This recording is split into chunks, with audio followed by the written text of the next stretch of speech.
drunk ass.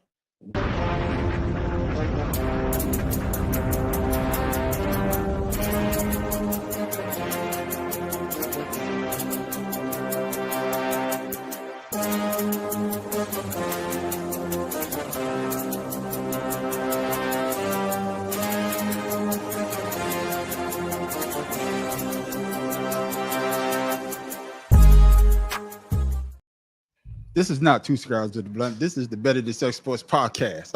I'm about to say, I know damn well I'm not on that show right now. No, man.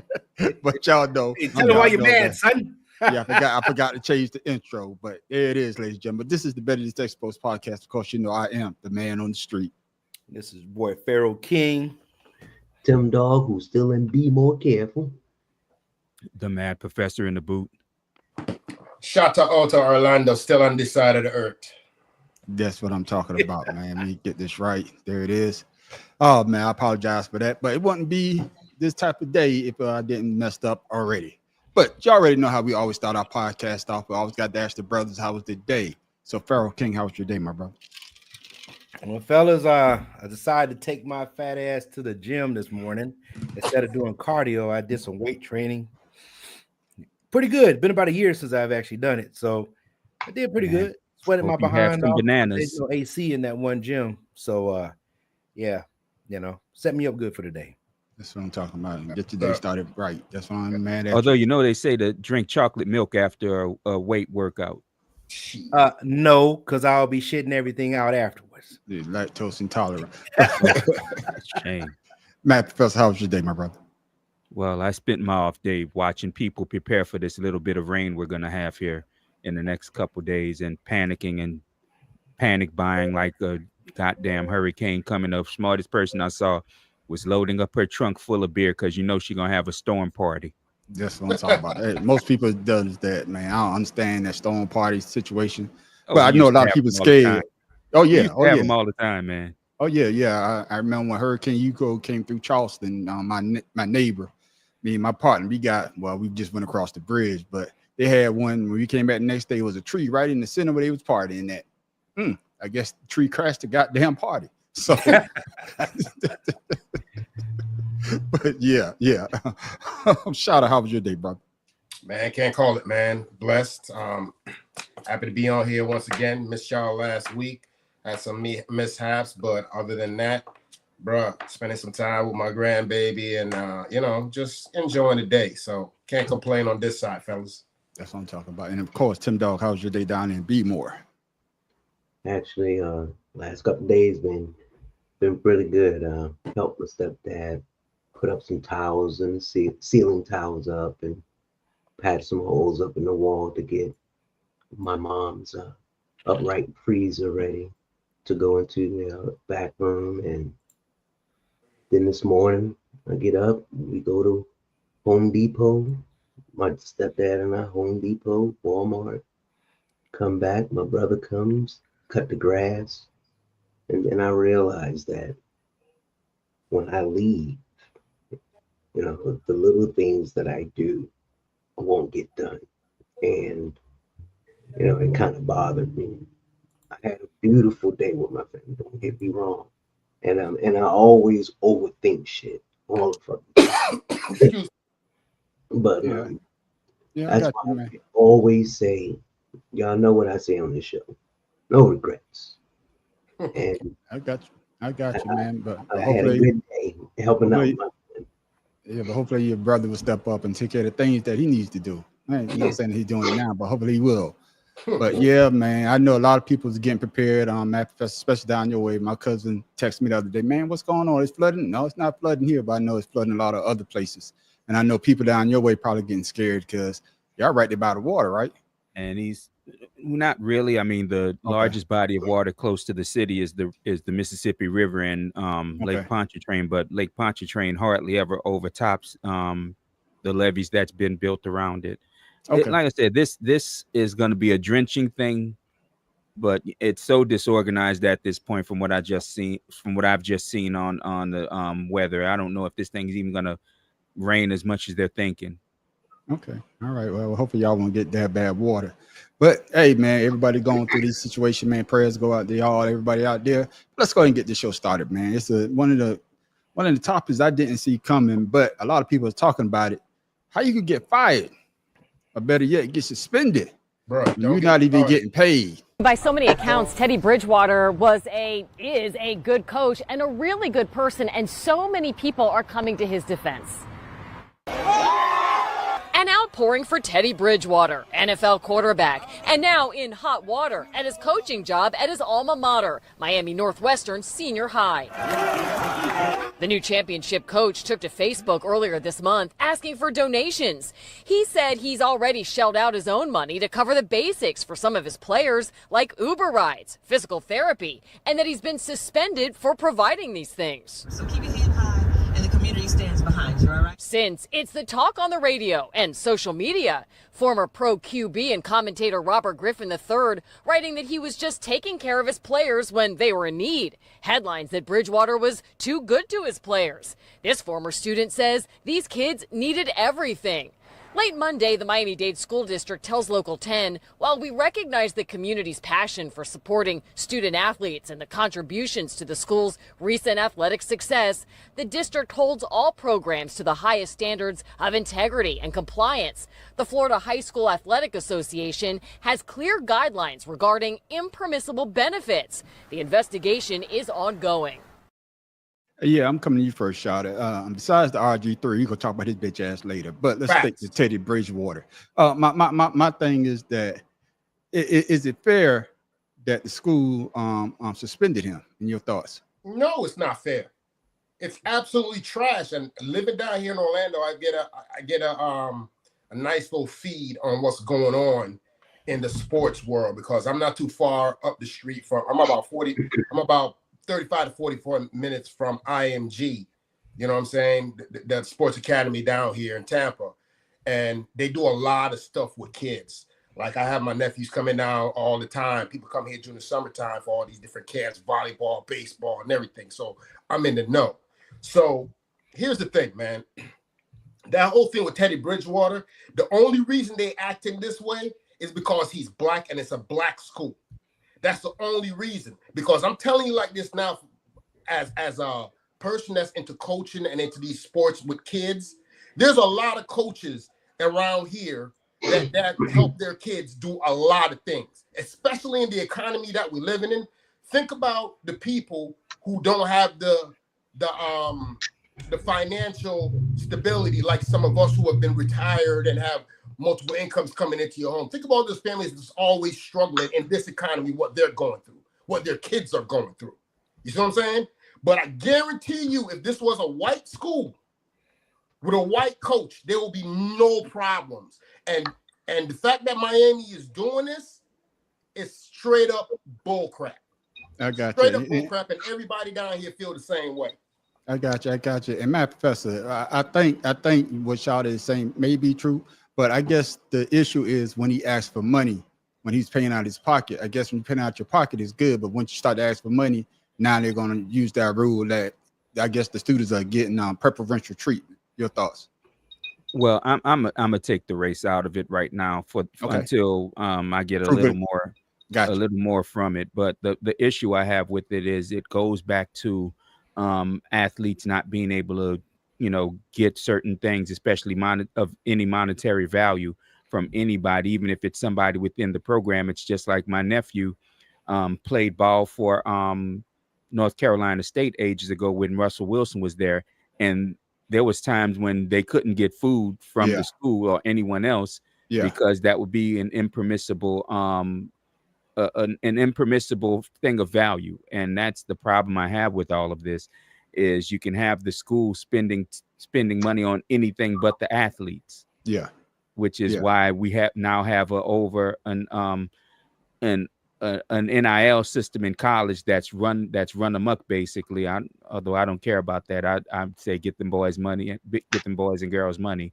But in high school it's a little bit different only because high schools aren't run for profit like colleges are now. So that's correct. It being impermissible, I could see where they suspend them because of the rule break. I still don't care for it personally, but if that's the rules, that's the rule. Yeah, that's the rule. But Farrell, how can you suspend somebody that's not on payroll though? I mean, if he's not on payroll, just say, hey, you're not suspended. You just don't coach here or whatever. So I'm gonna read this insert from him. Okay, whatever. So he says, I told you I have to be an employee to be investigated. Now the paperwork thing still stands, but there was no investigation because we self-reported. He said, Vern and his administration homeboys want me gone, apparently, and tried to hire one of my dogs, like bro wasn't going to lace me up. The suspension came from MNW, and it is impossible to suspend someone who doesn't work for you. So if I'm going to be suspended from MNW, I'm free to go to another school of my choice, and I'm not going anywhere. And if it comes down to it, I will volunteer from the bleachers like I did in 2018, 2019, where no one has a problem. That's the last post I got that he said he's going to post anything about it. So at the end of the day, this is a personal attack from somebody that he knows. Mm-hmm. Yeah, it seems like it's a personal attack. But like I say, that when you started asking for money, Tim Dog, that's when it seems though that, hey, the personal attacks actually started, or they want to suspend him. Like Farrell said, he don't even. No, this was going on with him. This was going on before that because they reported it already. So regardless of them asking for money or not, they were going to investigate him regardless. Yeah, I'm agreeing with you, but I'm also saying is that he also said in the previous post that they reported, he said, Tim Dog, is that when he asked for money, they probably was going to do what they want to do, they Farrell. But when they brought the money part in, and him saying that, hey, I'm spending money out of my own pockets, and this goes back to what the math professor said as well, saying that, hey, the students are getting preferential treatment, and then the tied in all with what Shouter said. If long as he was paying that money, I don't even think nothing would have come of it, Tim Dog. If he was continuing to pay for it, I don't think it would have been a problem. Your thoughts, Tim Dog? Well, my thing is Teddy Bridgewater was trying to get his team the same competitive edge, practice uniforms as the other teams. Apparently, the budget for his team doesn't allow for physical therapy, massages, or rides, or buses, whatever the case may be. Whereas schools who have the budget to do it can. So that's no problem for them. It only becomes a problem when the person who has the least wins the best over those who've had the most. And like Farrell said, somebody had a problem with that. And I'm sure it wasn't one of us. Can I add to that? Go ahead. So I understand everybody has made their point, and I agree with everyone, including Matt Professor, the rules are the rules. But here's the thing, when you say the rules are the rules, right? All these teams that's out there that's playing in these, and football is very, very big down here in Florida. Now, if you go to these tournaments and see the conditions of some of these teams and what the teams got to do, car washes and all this time of stuff to even just go to a tournament, they don't have no issues with anybody raising money. But the fact that he took money out of his own pocket and was giving back to the community out of the goodness of his heart and helping his team, I don't understand why that is such a big problem in sports. That's my point. I got you. Matt Professor, your thoughts on what Shouter just said? Well, I've never had a problem with it. The problem begins where they when they curtail the amount of money in sports because they're quote unquote trying to even the playing field so that the schools with the resources don't outcompete the schools without it, but it's never actually worked that way. Like I said, I think the issue comes in from Teddy not actually being an employee of the school. I think if he was an employee, it wouldn't have been as big of a deal because we always hear of coaches buying meals for their student, buying meals for the athletes and doing this and doing that for the athletes. I think the fact that he's not an employee is where the biggest part of this issue comes in. Yeah. And Farrell, my thing is, I'm Go sorry, ahead. but did he ask for money prior to, you know, giving his own money? And if so, I mean, how much was it compared to other schools? I mean, he did that probably because he wasn't getting any money, and they know this. But yet, I mean, rules are rules. But when you keep moving the goalposts, I mean, how the hell you gonna kick field goal? I Come agree. on, man. Yeah, and Farrah, I want to get you before we close this out. Yeah. Hey, I understand your statement that you read, but let Tim Dawg say, and like I think everybody in the panel, he was a volunteer. So my thing is, why would they let him volunteer and not have the funds for the students to get back and forth, and he had to come out of his own pocket? Exactly. That's the part I don't understand. Right. So They didn't you guys expect do them to know do that it. schools have boosters. Yeah, Right. Depends on the school and the districts and stuff we're in. It's the same thing. The boosters are giving money, and they're different. You know, the money is divvied out to whatever athletic department. He was just solely involved with it, where instead of, you know, maybe another school had boosters to help out, they're saying that this guy's a millionaire. We're getting ousted by this individual. So, with that being said, get better boosters. He just happened to be a booster for his team. You know, his school, his alma mater. Once Yeah. again, there's not a problem, everybody. The issue is somebody just didn't want this man involved with his school to give them better treatment or better equipment than all the other schools in the district. Probably they're poor, you know, poorer than they are, or it's good, you know, financially. It was a But losing team. yeah, It was a so losing team. like we want the same thing. So I want him out of here. So are we, and to your point real quick, are we going to do the same thing to Oregon? Because oh boy, that dude Nike, he was from Oregon. I'm listen, I'm agreeing with you, Shada. That's So what I'm my saying. thing is, you know, the same thing happened with USC, same thing happened with Miami, same thing happened with Ohio State, Michigan. It happens with all schools, but Yep. unfortunately, it those happened. donors are people not of our color. College, Yeah, in but college, college in and college, high the school, donors two system I is get completely that. I different. get that. Yeah, We're just making yeah. a comparison. Correct. Yeah. But get that. I'm just gonna say I don't think that's a good comparison. I think you should Well, use no, high but school we're just saying because people involved in getting money Okay. to schools for them to Okay. have a better edge. Right. okay, I got you. But yeah, hopefully they'll come to understanding. But my thing is they should have never let him coach. This is just my person. They should have never let him coach if this was going to come down to this. Well, Should no, have just let. if he passes the what is that? Oh, if he the check, the security check or whatever, where you could coach kids underage. Yeah, but I got that. background But check, then that's fine. You can't say but nothing to him. no, but I guess what I'm saying is that's putting what's the word I'm looking for? That's putting the character before the horse, because he already coached him to a championship, and now they're trying to me, man. You know, I think he's trying to do a good thing, and the way that they went about it, I don't think it's right. Yeah, But think that's and that's the main point. You Yeah. try to give back, and because just a quick thought, because we all talk about, now I'm gonna say black athletes. We all Yeah. talk about black athletes don't give back. They don't get involved with young kids, and he took the chance to do that. And for me, it just looked like it's a bad look. Matt, Professor, your thoughts? Well, it's always a bad look when you punish somebody for doing what they feel is the right thing and giving something to someone who doesn't have anything. That's correct. But the problem, like I said, I'm on the side of I wish the school hadn't done this, Yeah, but I also wish Teddy, who's one of my favorite players, especially when he played here for the Saints, Yes. I wish he'd have looked more into the rules and to Minnesota. do it the right way, yeah, I got so you. that it wouldn't have come to this. Very Yeah, good point. Very good point. I concur. Yeah, Farrell, your thoughts, man, what I just said. You know, try to do the right thing and you get slapped. And then you wonder why some people don't do some of the things or even say that they did it.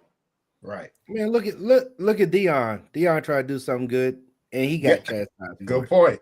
You know, Eddie George. You know, at Yep. one point he was getting it.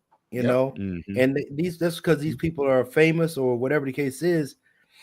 You get chastised for you trying to help your own people, I got you. I got you. and it's like we all have the same thought process on this. It's bullshit.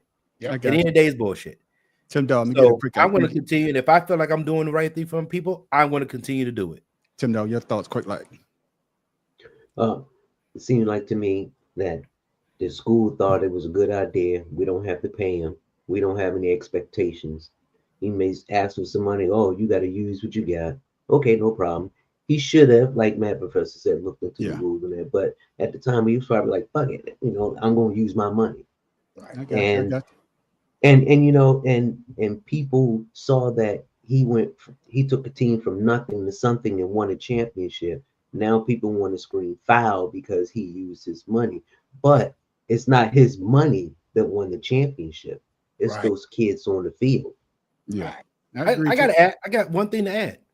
Chris Carter did it, and nobody had a problem.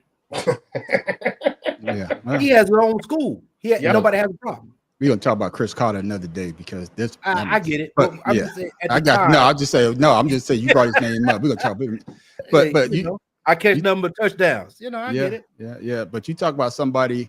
We switch subject here. I said y'all to think about Kraft and Belichick, and I want to get y'all because Belichick said this, and it kind of, I guess, the beef between him and not Belichick. Kraft said this on another podcast, and it had Belichick got a little tick about it. What was your best decision that you've made as an owner to date? Getting Bill Belichick to come to the Patriots. I gave up a #1 draft pick, coach who had only won a little over 40% of his game in 1999.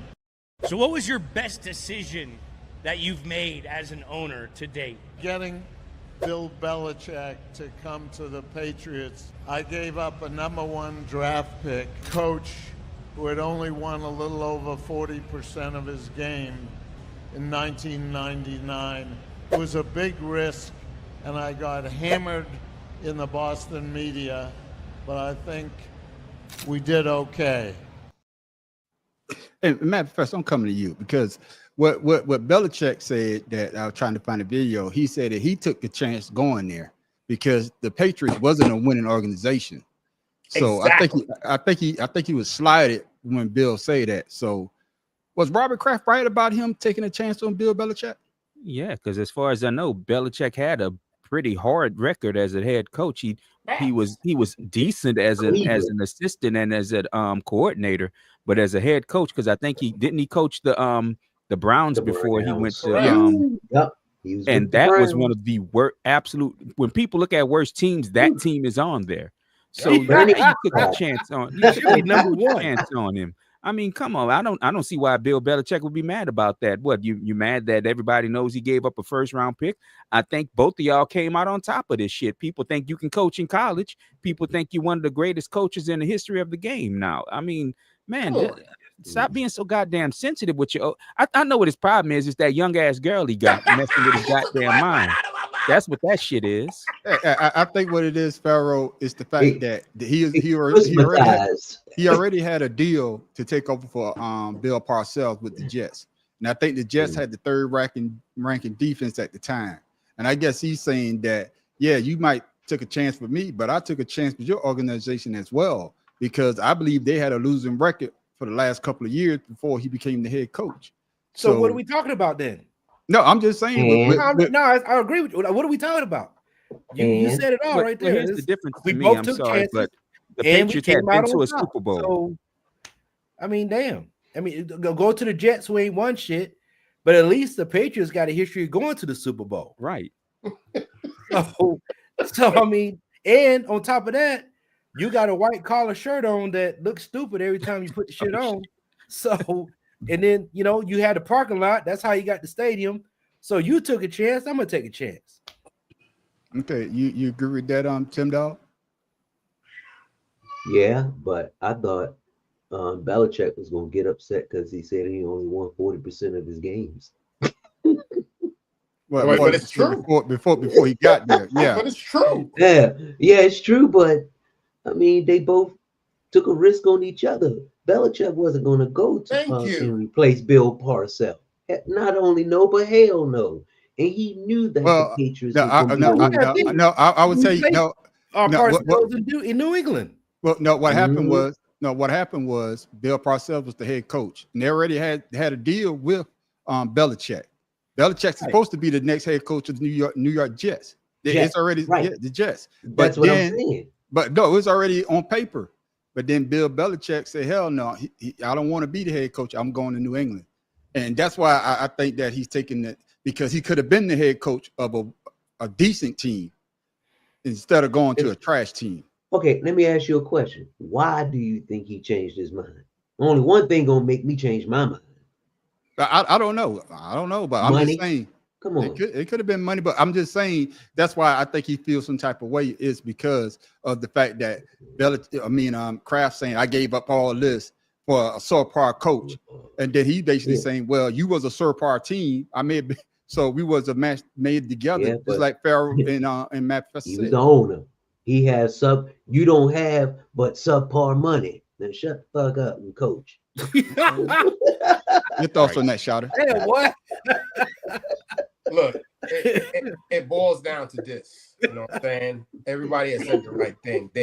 Anytime a team goes out there and select somebody or pick a GM or whatever, you're taking a chance because you don't know what you're gonna get. Yeah, you're taking a chance. So that was a moot point in him even bringing that up, because every daggone owner in the NFL is taking a chance when you hire a Chuck Noll or you hire old boy from Seattle. They're all from the same coaching tree. And that's the thing that kills me. All of these coaches come from the same coaching tree, and they want to see, and Kraft want to sit here and act like he's some kind of, oh yeah, I took a chance. Dude, yes, you took a chance. You also selected Tom Brady. Where did Tom Brady go? Where did he get drafted? You had Drew Bledsoe ahead of him. You know what I'm saying? You didn't know that Tom Brady was going to be a 7-time Super Bowl champion. Wasn't that a chance? When you daggone took him out of there and daggone put daggone Tom Brady, when Drew Bledsoe went down and you put Tom Brady in there, wasn't that a chance? Come on, man. But see, that's the problem with Belichick being all offended about this is all of the right pieces fell into place. That's correct. Every single one of them for them to become the dynasty that they became for a good 15 years or whatever the hell it was that they were going back and forth to the Super Bowl. 20 years. The issue I have with Belichick, like I said, being mad is he didn't have a proven track record of doing shit but running a great defense.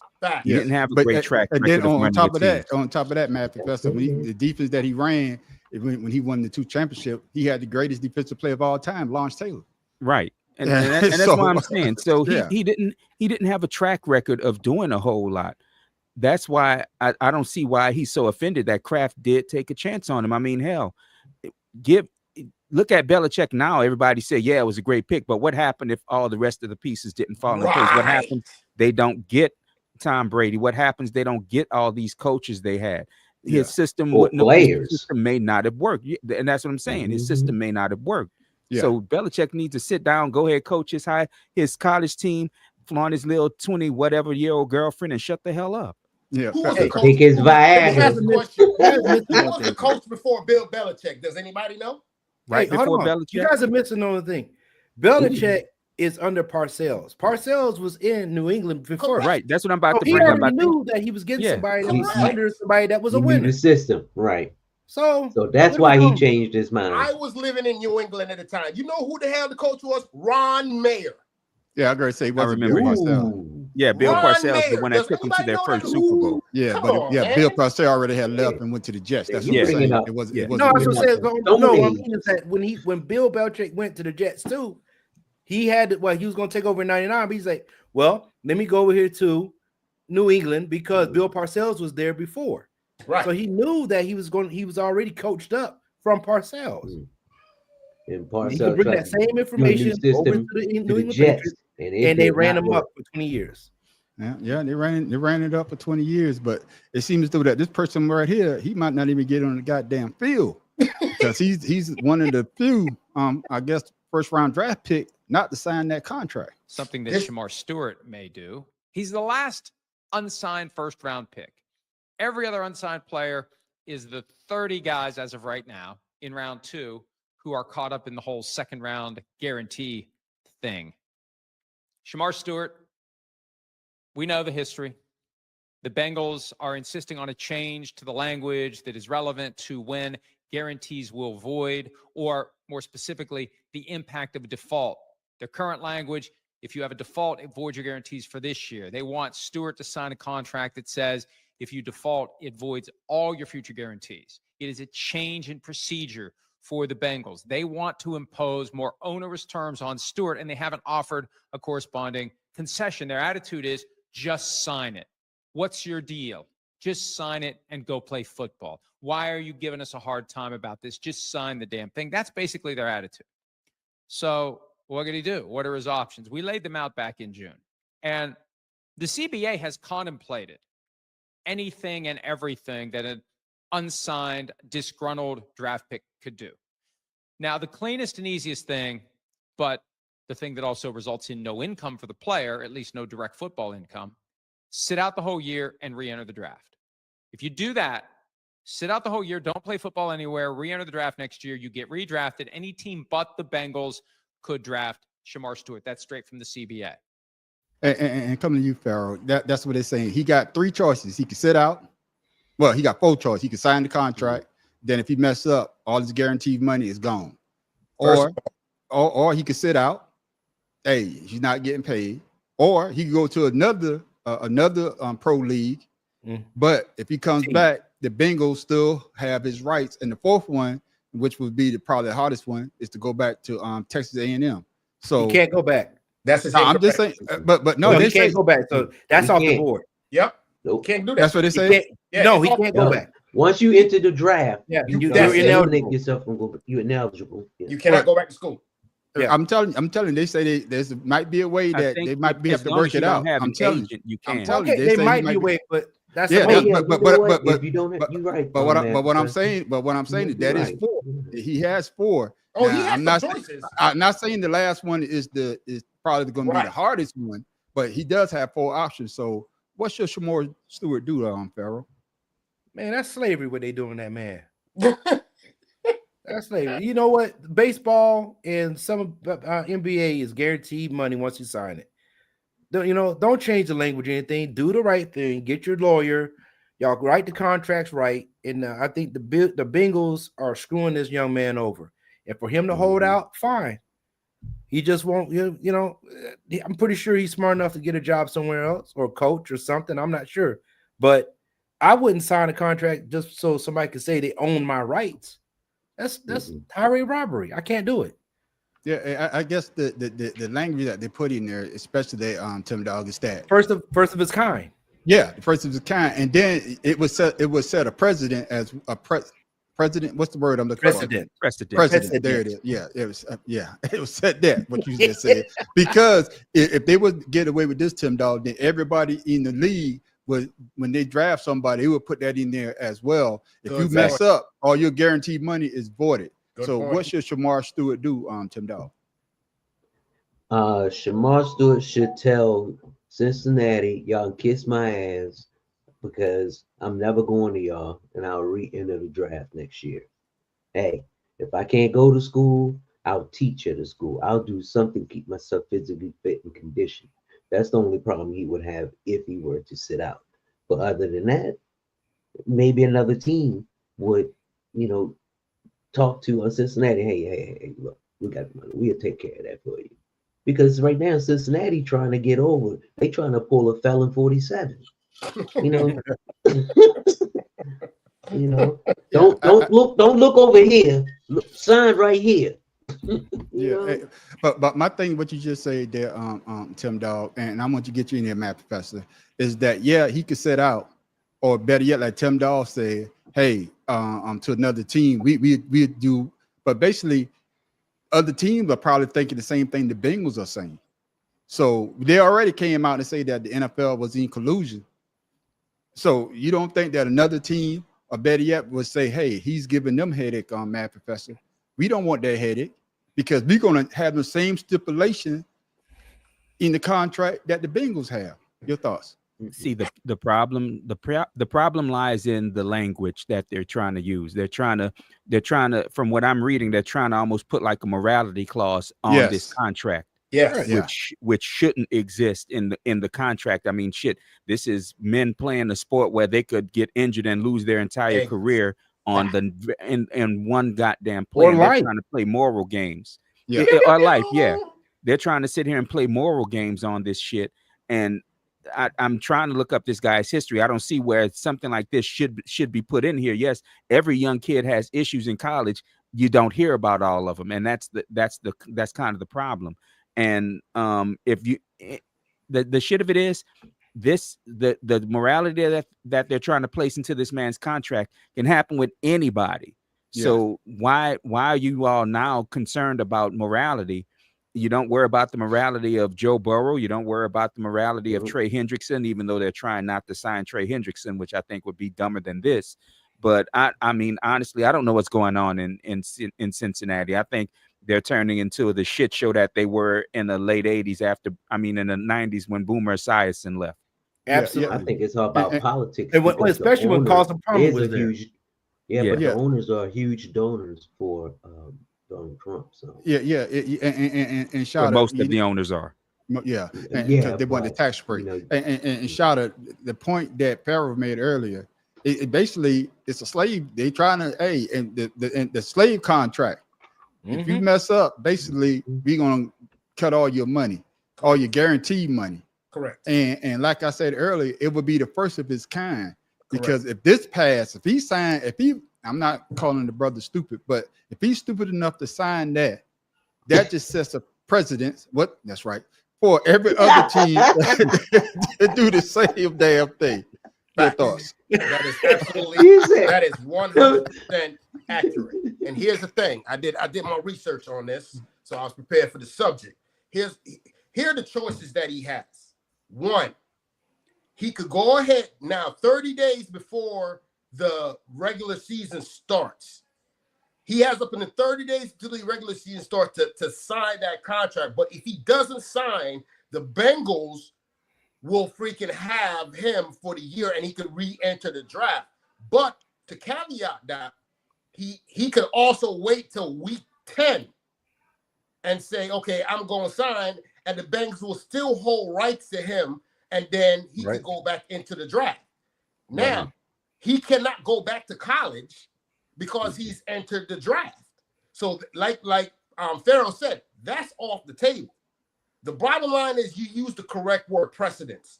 We've seen the NFL change over the last couple of years as far as contracts go and big money.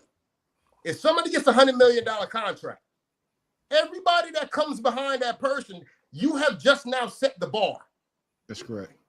You have now set the bar like, okay, Lamar Jackson just got $100 million. Well, I want 101. So now that is how the NFL basically works. The Bengals have never, ever did this to any one of their players. Never. So my question to the Bengals is, why would you pick him in the first round and then sit here and want to put a clause on him? What do you know, or what information do you have that making you sit down as an owner and GM and say, oh, we haven't done this to none of our players, so we're going to go ahead and stick this in here? To me, it looks like the owners are trying to do a flim-flam. They're trying to go ahead and use this thing as another way to take more control, to take money away from the players. Yeah, that's what I think is going on. And Matt, Professor, you brought it up earlier, and I'm gonna. Did you find anything when you did your research? You tried to find something that he did in his past that will want them to put that morale clause in there?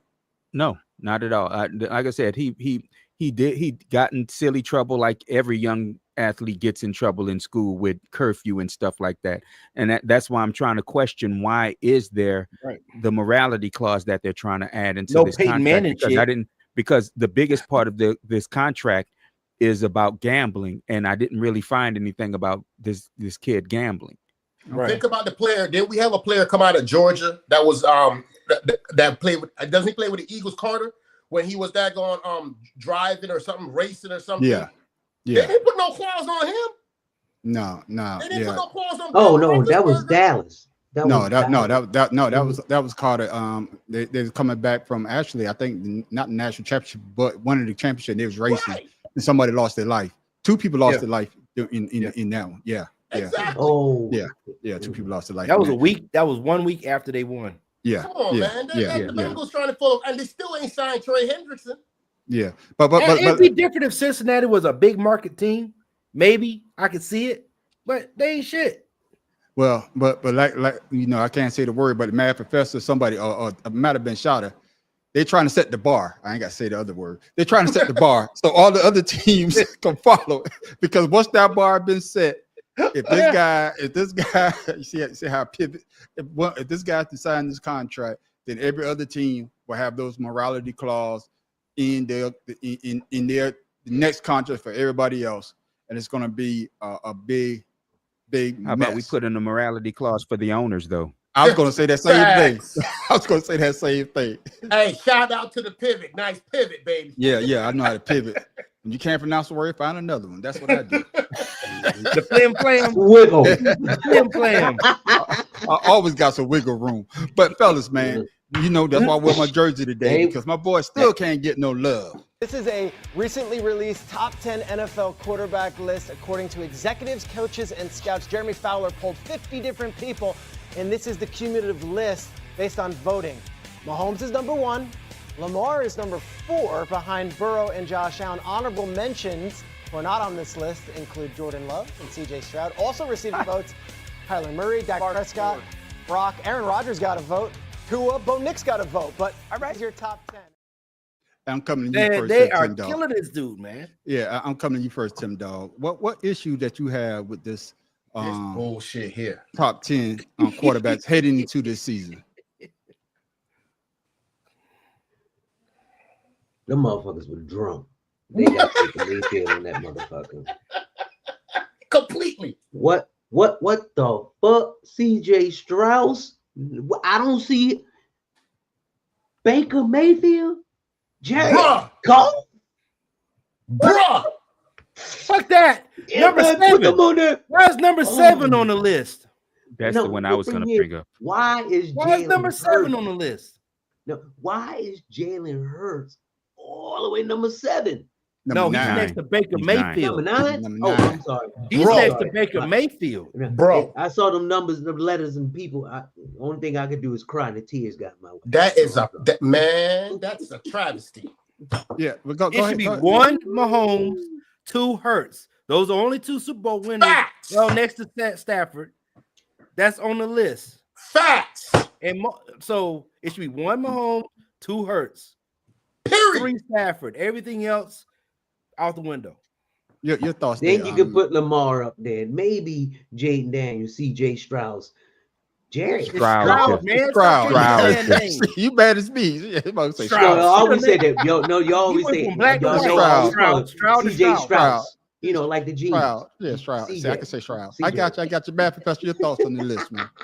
My issue, honestly, is Joe Burrow looked like a rookie last year, a bad Facts. rookie. And I Why like is Joe he Burrow. number goddamn 3? And y'all know how much I love Joe Burrow. Joe Burrow, yeah. That's from LSU. That is my guy, man. But Yes. Yeah. and why is Justin Herbert in the top fucking 10? Why is Baker can Mayfield on the list? Why is Baker Mayfield top 10? I can understand Matthew Stafford. He's a Super Bowl winner. I can understand Jared Goff. Jared Goff looked like the best quarterback in the league at Last year. times last year. Yeah. No. He did. No, what? But Towards the end of the season, Baker maybe? Mayfield, Yeah. Baker Consistently? Mayfield and Justin Herbert. Are you fucking joking? I mean, they try to boost this Justin Herbert guy up so Every damn much. season. Every Hey, fucking year. Can I say? I don't know. I think his name. Chris Canty. It's not. I don't know if it's Chris Canty or Yeah, whatever. Chris I think Canty. the dude. right. He said. I think he said that. Matt Professor. I'm gonna come back to you. He said that if you was to put a quarterback you was to make a quarterback in the lab, it would be Herbert, because he got the arm strength. He's 6'6". He could do everything, but when he gets out on the field, everything goes. Playoff game. Yeah, but that's what I'm just saying. Yeah, Chris Canty In the smoking playoffs, shit he looks like me playing behind the quarterback in the playoffs. The playoffs is his kryptonite. I'm not gonna say kryptonite. He get out there. I'm not gonna say he's this bad though, but if he doesn't win, shot up, would it be compared him to a Ryan Leaf? Because remember, Ryan Leaf's supposed to be. See, that's what I say. I'm not gonna say. Don't do that to Well, nobody. Ryan Leaf is number one. Leaf came in with an agenda. No, Ryan Leaf is number 2. No, Okay, Peyton yeah. Manning went. Peyton Peyton Manning Manning went. went. Ryan Leaf don't. came in with an agenda, though. No. Y'all forget that. He didn't want to play don't football. do You got that the to signing me. bonus. You got the fuck up out of there. No, don't do that to nobody. DeMarcus on this list. Russell. Jesus. Yeah. You said Brian Marcus Lee. Russell. Ooh.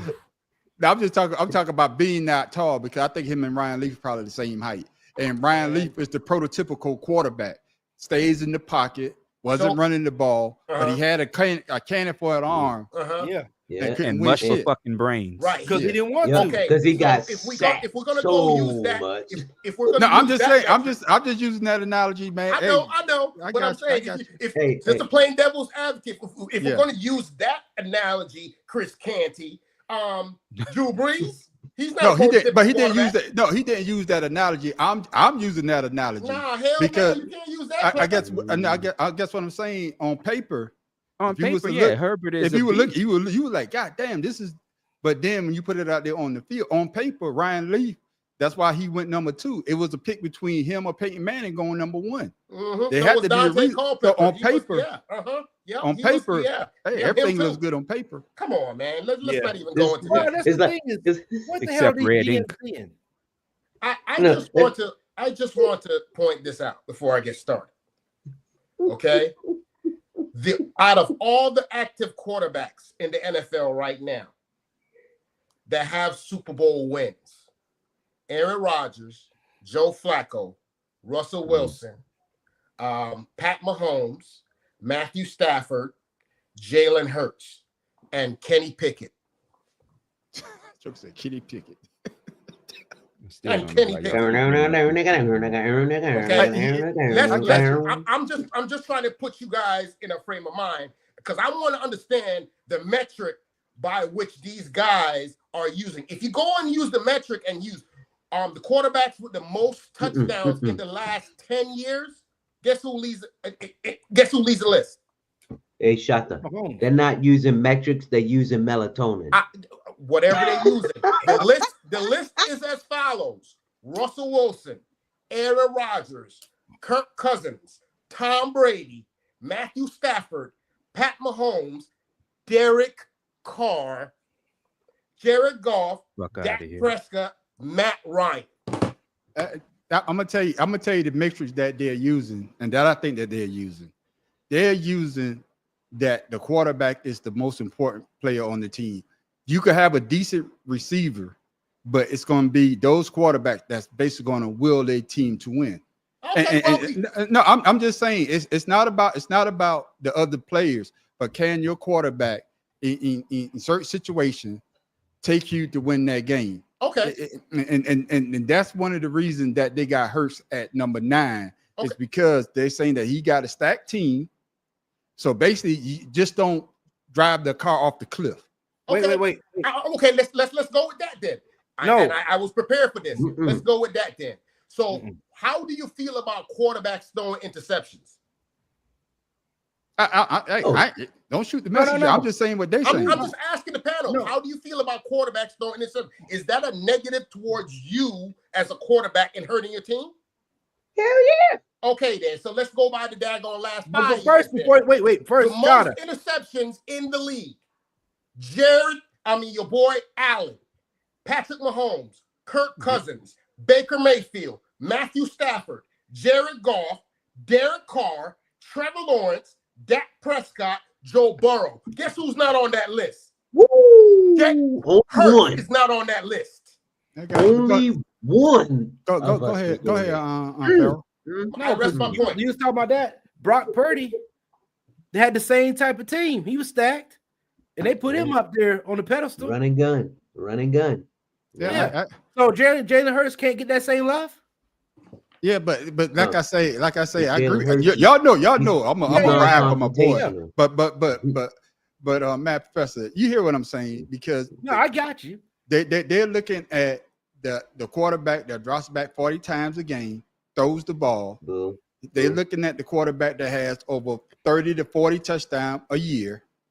They're looking at the quarterback that doesn't run or does the tush push, but that quarterback makes their team better. So that's why they have some of these quarterbacks on the way that they rank them. You understand? I understand what you're saying, but you know Yeah. my issue is my quarterback gonna win me the game when it matters the most? Yeah. Right. Herbert should not be on that list because Thank you. name me one big game he's won. Name me the game he won to get his team into the playoffs, much less keep them. Yeah. Shit, Baker let's talk about Mayfield the game that has he not lost won a when he big got to game. the playoffs. Yeah. Yeah.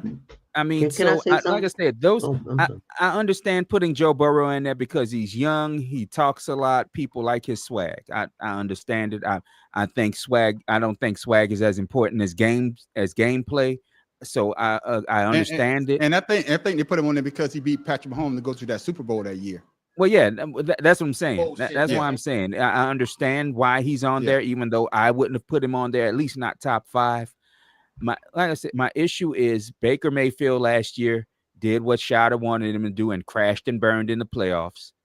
I mean, for all that, they may as well have put Dak Prescott on that goddamn gave list him a in the top contract. 10. So, you know, I like I said, I don't get what they were looking at. I think they were just going for the guys that move the needle per se. You know, that they were looking at the popularity of each guy, because it's like yesterday I noticed on Netflix Jared Goff is one of the featured quarterbacks on the Netflix docuseries. And I'm like, why in the hell is Jared? I understand it. Why is he on this? Why is he on this show? Like I said, they're just going for who they think is hot right now. I got you. But Herbert has never been hot. Yeah, No, we gotta I get Tim agree. Dog in I there. agree. Tim Dog, you had something you want to say? What you got, Tim Dog? Well, I'm looking at this list, and the thing that strikes me is it's based on all the stats from last season, not career-wise, playoff-wise. It's just based on last season. Why? There's one rookie on there. No one's talking about him. He's in the top 5, Jade McDaniel. So you should change the Why people did you there. fuck these names up, dog? because I can. Hey, I tell people all the time, hey, Damn, man. I'm not good with names. If I fuck it up, oh well, I'm sorry. Okay, all right, go ahead, then. Goddamn.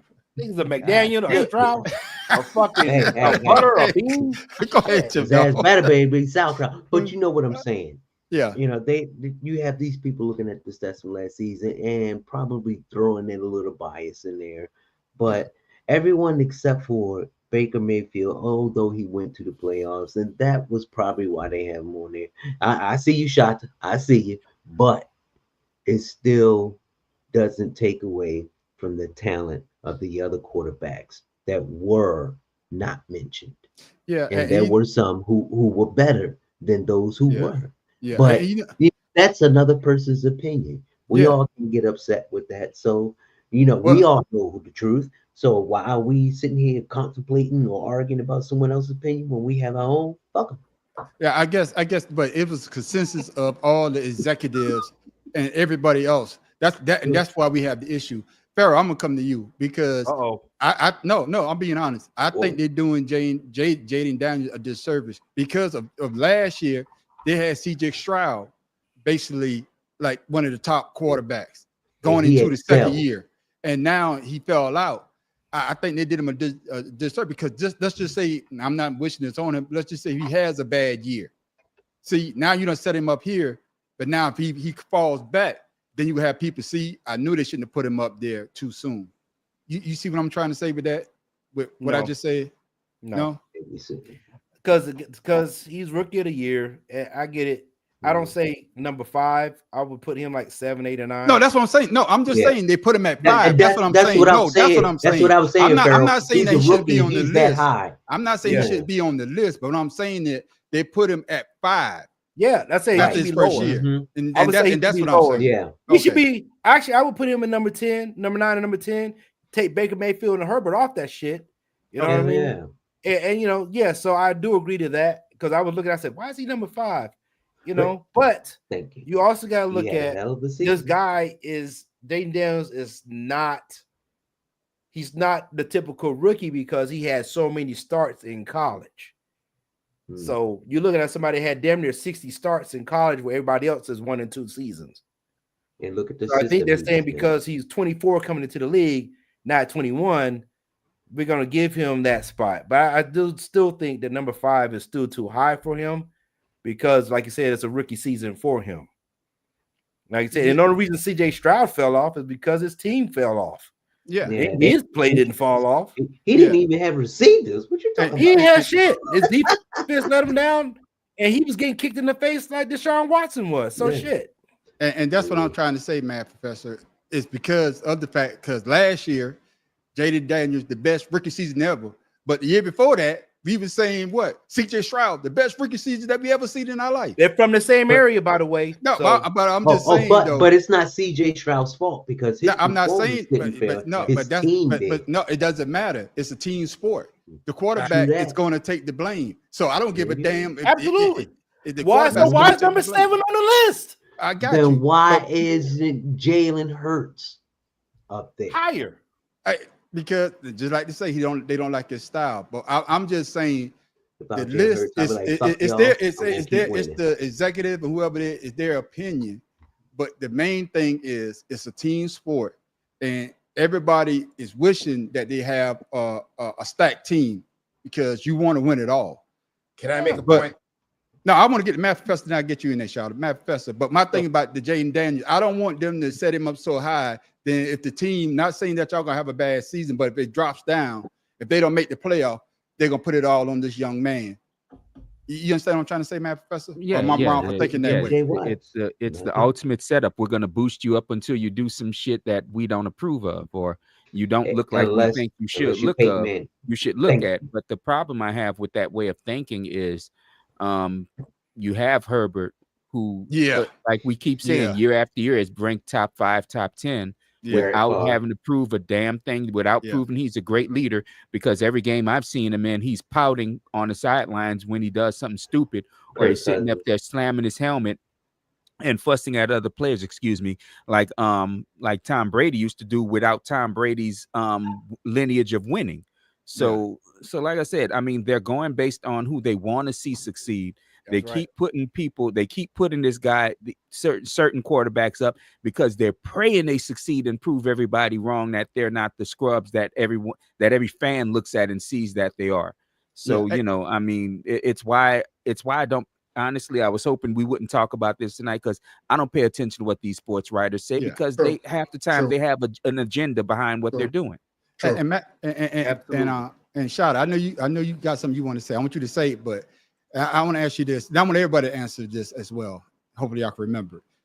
Is it because that all the quarterbacks except for Jalen Hurts, they basically first round draft pick, that they give them so much leeway? So all those guys are either they either was a first round. I mean, they either was the first pick, or because Jalen Hurts, of course, went I think 55th in the second round. But everybody else went in the first round. They either was the first pick or was in the top 10. Is that the reason why we give him so much leeway? Just like Herbert, we were giving so much leeway because he was a high draft pick, and they're still trying to say we see the potential for him to be the best quarterback in the league. I can see your point there, but that's the same thing. Lamar Jackson was picked last in the first round too. Yeah, so but he's still a first rounder though. True that. So yeah, I can see some validity to that. But like I said, and like Matt Professor and everyone on this panel has said, these people are picking who they want. They're not doing off of no basis, no analytics, or none of that. Because if you look at the analytics, you will see Jalen Hurts is number 10 on the list at the most sacked quarterback in the league. I don't understand what you want from him. He's won 2 Super Bowls. One. Philly won 2. One. Yeah, Philly won 2. Been to 2, Yeah. 1-1. Okay. Yeah. So my thing is, he's won a Super Bowl, right? Will you put Jalen Hurts and Eli Manning, who's won multiple Super Bowls, will you put them in the same group as a quarterback? I wouldn't because Eli Manning don't run. But I That's can all my understand question is. I'm saying Eli if you Manning had- wasn't if the you had a reason choice- his team won Super Bowls. So If you had a choice and say that the draft was here today, Yeah. and It was you definitely had defense. and you're the general Defense won that manager, Super Bowl. and you had the choice between Jalen and Eli, who you picking? Well, Of course, Yeah, of course. Well, see, here's the problem with that question. You can't do that. Yeah. Here's the problem with that question is it's two different style of quarterback. You can't do that. And I won't even if you put one quarterback in the other one's system, you may still get the same results from each quarterback. Because Jalen Hurts has a history of winning. Jalen Hurts won in college, where Eli Manning looked like absolute dog shit in college, which is why I still don't understand why Felix Pace was ever drafted. So, you know, like I said, that's not a very fair question. Yeah. Because and then recency bias is going to make us all say Jalen Hurts anyway. But Matt Professor, did you understand my aspect? That's my point. That we give they're giving these first rounders more leeway. Well, you always give a first rounder more leeway because they are a first rounder, because for some reason you saw that they did something in college to prove that they should have been a first rounder, when the most failing position in football is the first round quarterback. Yeah. So, you know, I mean, you want to give them that kind of leeway, but they've shown they can fail more at a higher clip than any other position. I mean, a lot of first round running backs I mean, they're not leading the league in rushing, but they're not, they don't, the only reason they flame out is because of the physicality of the running back position. I got you. What about you, Farrell? Do you think that they're giving the first rounder a lot of leeway because everybody's talking about Sunshine, your favorite quarterback? This might be his year. Who you talking about? Who Sunshine? Trevor Lawrence. Yeah, Trevor Lawrence. Ah! Yeah, I call him Daniel spearmint gum. Wasn't Daniel Jones first round? Yeah. Yes. Out of Duke. Yes. He was. What are we talking about? No, I'm just saying with the top 10. Anyway, no, okay. They're expected to win because they're first rounders. It's just that, with that being said, Justin Herbert being a first rounder hasn't lived up to his potential, and they want him to. I think he's the one getting the leeway. I would say Baker Mayfield because he's such a loudmouth, you know, and from college. And then you look at Lamar Jackson, wasn't supposed to be a quarterback. That's true, right? Patrick Mahomes wins Super Bowls. Been to the Kyler Murray. Yeah, you know, it's and some of those guys are Heisman Trophy winners. You know, Baker Mayfield being in there. So yeah, I would say this list, like Matt Professor said. Somebody came up with this list. Show me the money. It causes controversy. We're talking about it, and we know damn well this list is not good. It's bullshit. I got you. Tim Dog, your final thoughts, man, before we move on. All right. You know what? No one said anything about Ben Roethlisberger. He won 2 Super Bowls. Who? Man, nobody cares about Ben Roethlisberger. Ben Roethlisberger. He's gone now. He's gone. We just talking about the quarterback. And he's a 2-time rapist. Get out of here. We don't want to talk about that. Okay. But my point is, you know, he's a 2-time rapist. Move on. Hey, we have the same one in the president. So I got you. I got you. But you know what's funny though? Go ahead, Tim. No, you good. But these people who make these opinions, once again, they're showing the favoritism. But like Matt Professor said, you know, these stats don't really depict the whole person of what their abilities are. They just picking whoever is the flavor of the month. That's it. Yeah, I guess the issue is that he ain't say favorite of the month. He said who's favorite right now. Yeah, I think the issue is that, and I think we all agree, is that at the end of the day, we want our quarterback not to lose the game. Right. We want the W. I don't give a damn if I got to turn around and hand it off 30 damn times. If that's going to get us the win, I want the goddamn W. Hey, because at the end of the day, when we talk about people's careers, all they're going to talk about, you know, Dan Marino is one of the best quarterback with all the yards, but he's not a Super Bowl champion, and he can never be the GOAT because he doesn't have that one. Warren Moon, and you know what I'm saying? Great quarterback. 85 Bears. Yeah, but he's in the Hall of Fame because of being on the 85 Bears. But what I'm saying is the fact that we will always take the W over the yards. I think I would. Hey, absolutely. Give me the W's, less L's, and championship. Yeah. Facts. Well, this guy we about to talk about, he took an L. Hold on, I'm sorry. I just want to say one person name that we didn't speak of. Geno Smith. He started out hot. He got, distracted. Because his name he not on the was- list.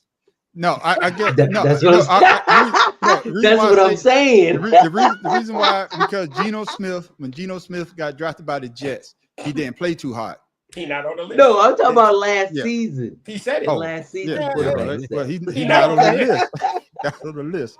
And Well, you speaking should of have somebody- said Sam Bradford then. Yeah, Kyler Murray. yeah. This he got honorable mention. But speak of somebody Stop that's it. not on the list that could have been one of the best, but he just can't keep his foot out his mouth. And even Oh, Shaq yeah. say that. Say one more thing about my girl. I'm gonna put my paws on you. I wish Oh, speaking of man, RG3, tweet another monkey post about my girl Angel Reese and punching your face. Okay? It's enough. Like, I don't usually do stuff like this, but just stop it, bro. You got your job, you got your podcast, leave my Angel Reese alone. I'm the one calling her and telling her not to respond. Stop it. And I'm gonna ask you this first, Shotter. facts. The first question is, what's wrong? It's two-parter. What's wrong with? I'm calling Bob Griffith. You damn Bob straight. Griffith the third. You calling him Bob now. You're not calling him RG3 no more. What's wrong with Bob Griffin the third? And the second part of the question is, was Shaq correct by checking Bob Griffin publicly? So Listen, you know me, dog. At one point we worked together. You know how I am when it comes to daggone checking cats and being able to speak out. And I'm down with Shaq 150% and then some. The number one, first of all, is this Bob Griffin keeps opening his mouth and saying this. First of all, we know people go on there and people repost stuff and all the time, but before you hit that send button and you post something, I have learned over the years that somebody on the other end might not take it that way.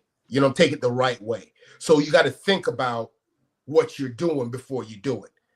Bob Griffin has had this problem since he went to the Washington Redskins, now the Commanders. No, Baylor. Since Baylor, he went to Baylor because that whole thing. No. His attitude. Oh shit! oh, I'm shot sorry. it, boy. You see, you talk about Bob Griffin now. Bob Griffin, I got your ass. What was it? Got your bitch. Got you, bitch.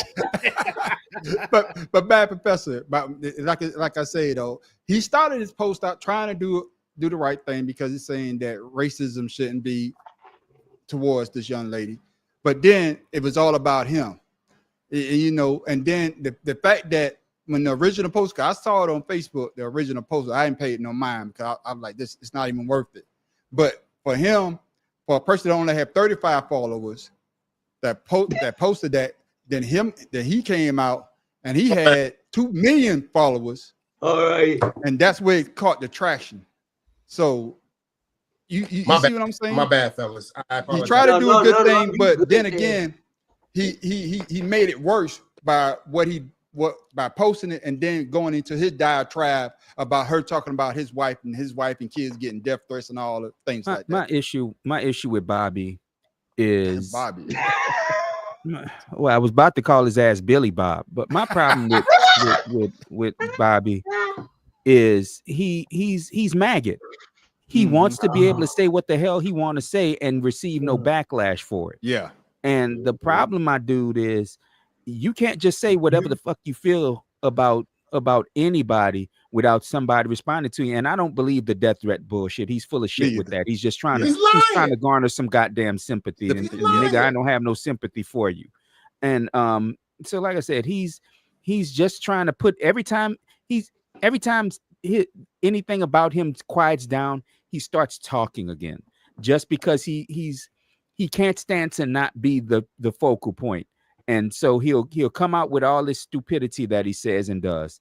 And he plays the victim when you call him out on it. Yeah. And I don't like how Shaq came at it, but I understand why he did. I mean, you can prove you a man without having to choke Robert out. Now, when the shit happens, I want a camera there because I want to see it. Yeah, I want to see Bobby. I want to see Bobby get them little twist snatched out his goddamn head and tossed across the room. But I I don't like. I like Shaq taking up for Angel. I don't Show me like to the the page, girl. I'll put hands on you thing. That to me, you can settle it better than that. And besides, Angel Reese can take care of herself. I've seen that girl go at people, so she can take care of herself. What it is? Yeah, I think she could take care of herself, Pharaoh. But you know, RG3, the way that, like I say, calling him that. well, you know, Bob, you know, my bad. Little Bobby. Yeah. My thing is with Bob is that the person that originally did it only had like 35 followers, so it didn't get no traction. But for him to put it out on his page with 2 million followers, going again with 2 million followers, that made it worse. So his thing, and then he made it all about himself at the end, of course. So It's the same as before. I mean, same as before with Caitlin Clark, the situation. So, you know, if she ain't white, it ain't white. So what are we talking about with him? We already know his flavor of the month, you know, flavor of the year. So he's not going to change anytime soon. What gets me is how he hates black women and his mother's black. That's what I don't understand. Yeah. And you know, you come from a black household, and now it's almost like you forgot where you came from, and you're denouncing your blackness. Yeah. And what 50-fucking-year-old got braids? Nigga, take the braids out. It's time to let that shit go. I think that's why he's mad too, because the dude don't have no looks. His brain his brain and head are being drawn back by them goddamn twists in his damn head. I'm just saying he's a hateful individual. He knows this is what gets people riled up, and he's not trying to impress anybody of color. He's trying to be like Uncle Ruckus. So, well, from what I read or what I heard, they said he's trying to get a job over at Fox. But Tim Dog, your thoughts, man? Do you think it's right for Shaq to publicly say that he's gonna put his hands on him, or should he have handle that behind doors? And then the other part of the question is, what's up with your boy Bob Griffin? That ugly ass monkey need to shut the fuck up. He's ugly as hell. Oh, Shaq. His name should be Shot in the fucking ugly face. I don't give a damn. This guy. Going at both of them. Yeah. I think hold on. RG3 has an identity crisis. I mean, think about it. His dad was in the Air Force. In the Air Force, you know, you Army. His dad was in the Army. He was at Fort Hood when I was down there. Dad. No, I'm thinking Shaq. I'm sorry. Yeah. No, both of them dad was in the Army. That's what they both in the Army. Both of them was in the Army. I digress. I messed up. Anyway, you mess up the name. You mess up the goddamn state. You mess up the service. But I did mess up the intro. I know that. That's true. Touche.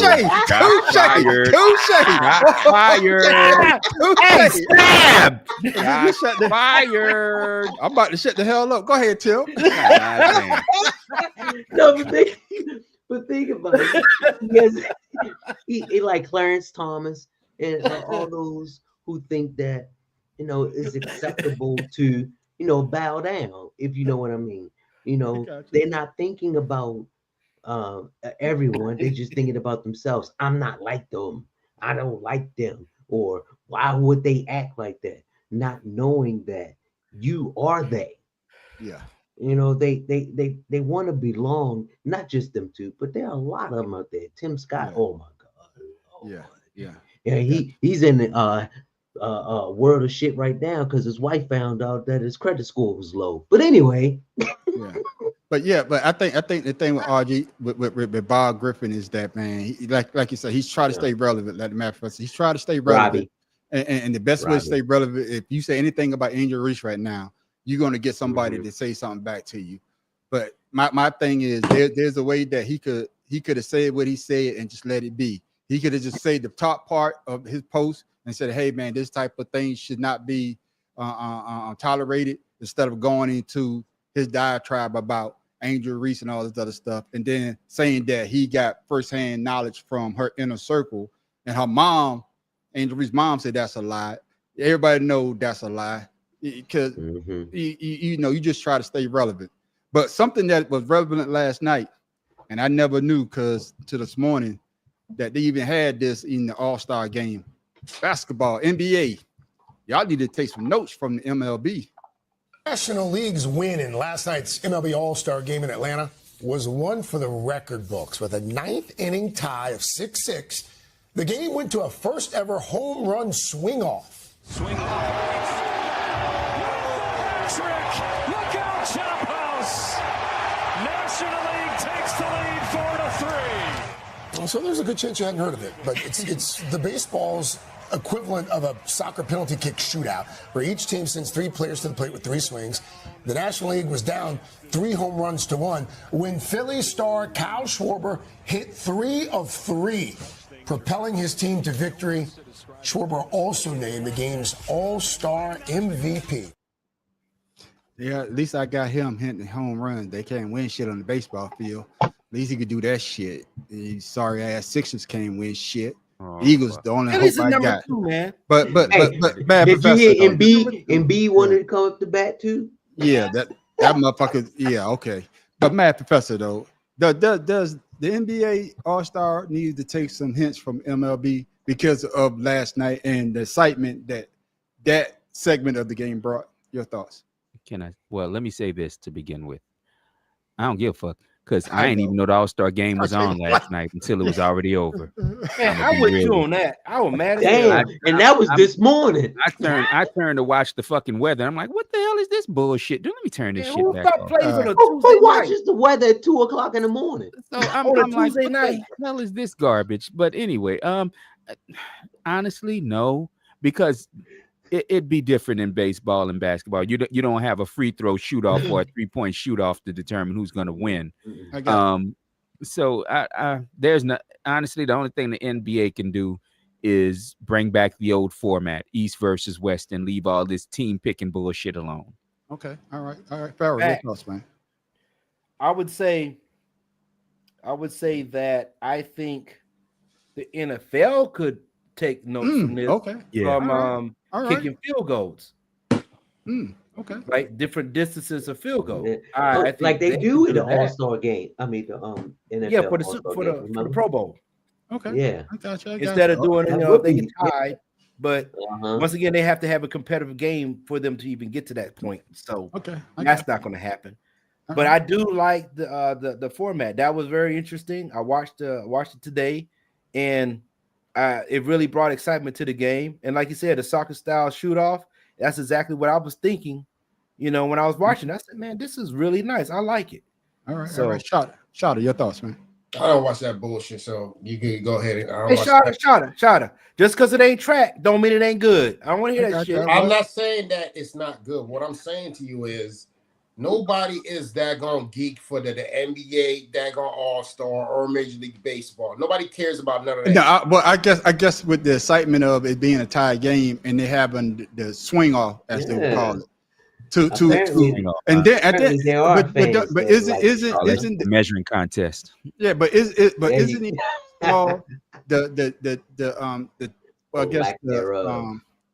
the division that wins the All-Star game to have home field advantage? Yeah. See, I've always said the NBA could adopt that part of it. I've always thought that. But that's what I'm saying. Bringing that part of it, man. The American League has been winning 12 years in a row. So shit, it was good just to see National League win. Okay. But Shada, go ahead, finish your point, man. Man, look, nobody care about none of these all-star hockey, all of this shit. Nobody care about none of that because all these what we want to see is you claim that you are this good and this all-star weekend. Prove it. I would say it's good. It's 6-6.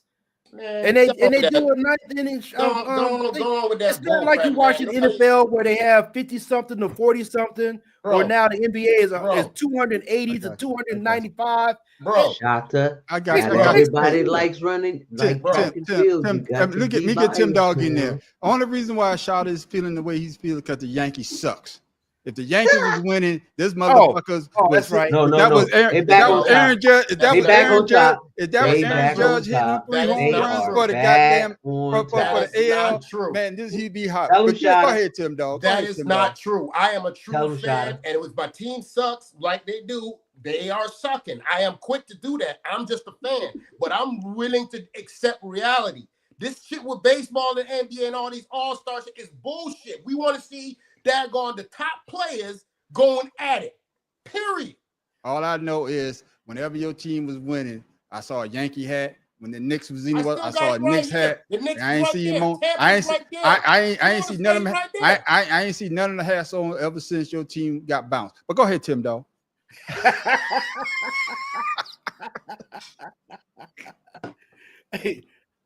Next up, I don't think any Baltimore Orioles was even on the day. I digress. Is even on the schedule.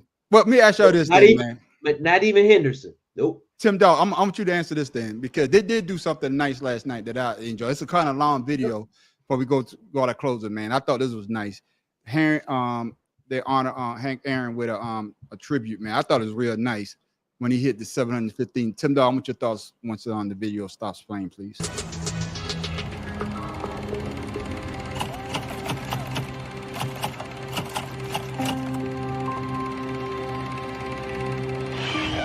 Take a mind reader to read the collective mind that's here in this ballpark tonight. They came to see him pass the babe. Once again, a standing ovation for Henry Aaron. So the confrontation for the second time. Aaron walked in the second inning.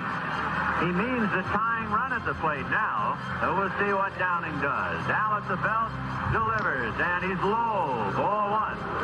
And that just adds to the pressure.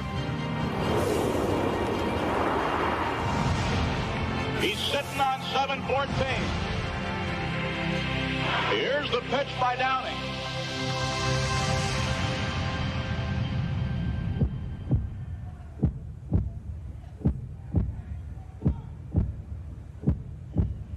Swinging. There's a drive into left center field. That ball is going to be out of here. It's gone. It's 7-15. There's a new home run champion of all time, and it's Henry Aaron. The fireworks are going. Henry Aaron is coming around third. His teammates are at home plate, and listen to this crowd.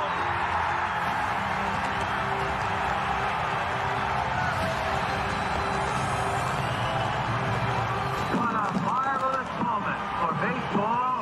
What a marvelous moment for Atlanta and the state of Georgia. What a marvelous moment for the country and the world.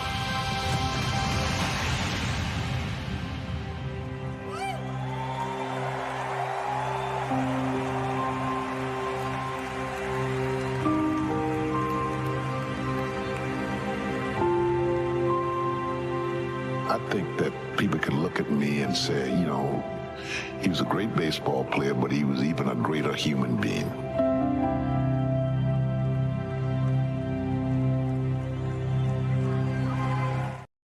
There it is, Tim Dog. Your thoughts on that? We would have never, ever seen that happen if it wasn't for the courage and the faith of his wife. Because prior to that, he was getting death threats. He was getting all kind of hate mail. And his wife told him that this is what you're here for. Because he wasn't going to play. But just for a second, he doubted himself. And he said that he's not going to allow anything to stop him from becoming the hero that he could become. He said could. And look at him now. Yeah. 1974 was a racially divided country. You had Vietnam, you still had the civil rights movement and everything, but yeah, you know, that was the one thing that brought a lot of Americans together that year. Yeah. You know, the admiration for Hank Aaron breaking that home run record and proving to white America that we can do it. Yeah. And Matt, before I come to you, Matt, Professor Tim Dog, how old were you? You was 24, right? 1974? Oh no! Wait a minute. Professor. Your dad shot Martin Luther King, and what year was that? And he drove the cab to. Bad Professor. I knew it was Atlanta, but I think it was a great presentation that they did. But I remember that though. I do remember that. Yeah, I was 4 years old, Tim Dawes, so you have to be about 24. I wasn't even in America. So but Matt Professor, what are your thoughts on still that? In the coconut tree. On that tribute that they gave to Hank Aaron last night in Atlanta? It was a nice tribute. Ultimately, I didn't care because again, I didn't watch that shit. But Henry Aaron, he was one of those players that me growing up I heard about but had never seen, because I wasn't really a baseball fan until the mid 90s, to be perfectly honest with you. What's wrong, Tim? But man, almost fell in the chair, man. No, he's like, I mean, it's a beautiful tribute. I mean, hey, I don't give a fuck. You know what you should throw a bone to a hometown hero when you're doing an all-star game. So I mean, if that's how if you want to do tributes, that's kind of the way to do it. Bring up that player's biggest moment and their history, whatever their history making moment and biggest moment was. I guess that was a great way to do it. But like I said, ultimately, I ain't care. I don't give a fuck. I got you. I ain't give a fuck. And Pharaoh, I know Tim Dawes brought up a great point that he was getting death threats when he was going to pass. And then you saw the guys ran on the field, and he even said that he didn't know if those guys was there to do something to him or not. But they ran on the field, and I think I saw something. They actually interviewed those guys. They'd say they were just on the field because it was a moment that they wanted to share with them. But what did you thought of the tribute that they gave to him last year? They were there to, congratulate him. That's when he calmed down. Yeah. And started to celebrate, everything that was going on. Yeah. So your thoughts on the tribute that they gave to him last night? Like Matt first said, I caught it today. But I would say anytime that you can honor, a person like that, as well as like what Reggie Jackson, went through, I would say yes, it's well deserving, especially the hometown hero. Other than the Braves, win the couple World Series, I think that was the most defining moment in Braves history. Yeah. Shout your thoughts. Well, other than that awesome year is the year that I was born, the fact of the matter is, Cameron Hank was and is still one of my favorite baseball players of all time. And like Matt Professor said, I ain't watched that bullshit last night, but I just saw the tribute. That was very, very well put together, that Major League did. But like I said, he's on my top list. You know what I'm saying? All my all-time greats except for Tom Brady. He's the only white one on my list. On the GOAT. So that's it. So yeah. I got you. I respect that. Man, fuck Tom Brady. How about that? Well, speaking of your list, Tom Brady said, "Fuck you" in my rings. Don't give a damn. Yeah, speaking of your list, Shada, what you got for us for the day in sports?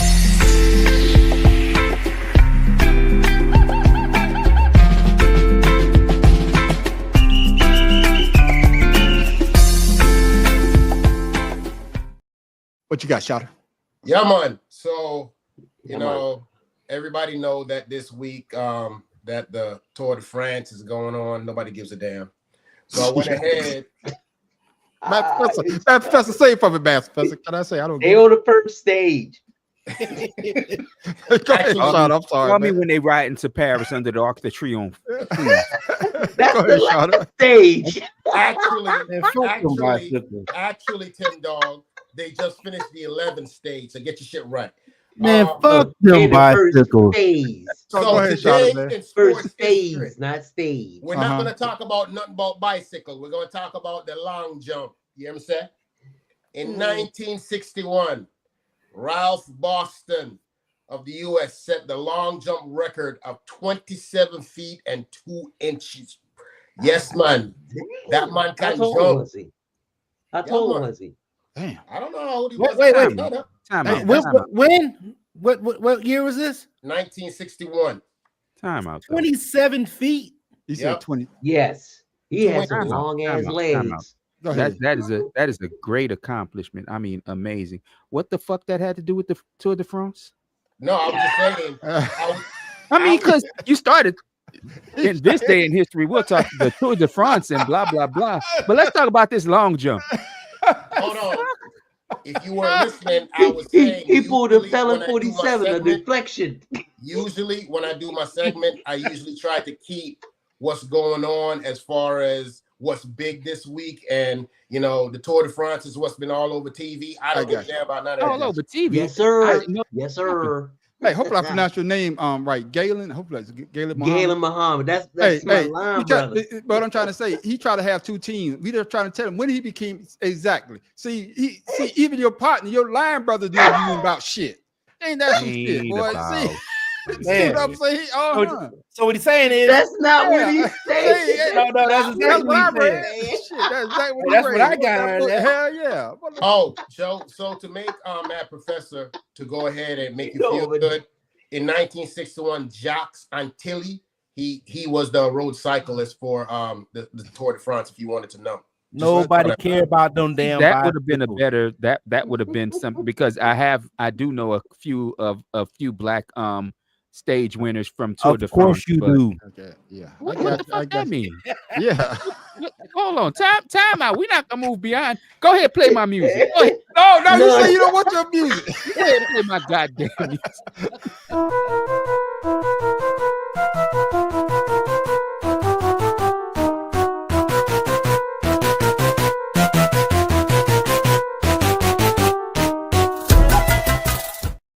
Hold on. When did I become this Negro you shit on? Because I know some goddamn things. Okay, let me tell you one guy. You ain't the only sports trivia person in this sumbitch, okay? Just to let you know something, Pharaoh. I know some sports. I know a lot about sports, and black people doing sports that mostly known for white people is one of those things I've always been interested in. Including golf. Including golf. Now, I don't play baseball. golf like my esteemed colleague. Right. But I the do mangoes in the pay attention to backyard. some of it. Okay, so don't you ever question what the fuck I'm talking about, because I want to know what black person did this. Man, you go ahead on with that, Negro. I got you. And there it is. Hey, who won last year? There was a black dude who won last year. Yeah, the black guy on the stage. His name. Now that you ask me, I forget his goddamn name, but I knew it for a little bit. Yeah, he's like There's an African dude that dominates it in the, as far as the sprints goes too. Yeah. Yeah, the time trials. Yeah. Yeah, Mad Professor, tell them why you mad, and also shout out this day in sports. Yeah, now it's that time of the day, ladies and gentlemen. Oh man, the man on street researching. I'm running out of weird sports. I don't search. You got to send them to me again, man. Then you got to remind me, man. Yeah, I'm searching high and low, because man, if you're not a true athlete, if you're not out there huffing and puffing in the gym or getting your run, whatever, the man on the street is here for you. Because we done gave you extreme ironing. We done gave you did they plug the irons up? That's what Hobby I horse equestrian. We done gave you hobby horse. We done gave you would make that sport more interesting. Trail racing, roach racing, wrestling, nose wrestling, toe wrestling, butt wrestling. I think we gave you a form. What's the jousting with the cardboard? Oh, the cardboard. Yeah, the cardboard crap. Yeah. Let's call it cardboard crap. That's right. But the man on the street, all I got to say, Mad Professor, the man on the street, Shotta. The man on the street, Tim Dawg. The man on the street, Pharaoh, has outdone himself with this one. Ooh, is this the oil wrestling episode? All right, let's start it. I think we all could compete in this one, except for Tim Dawg.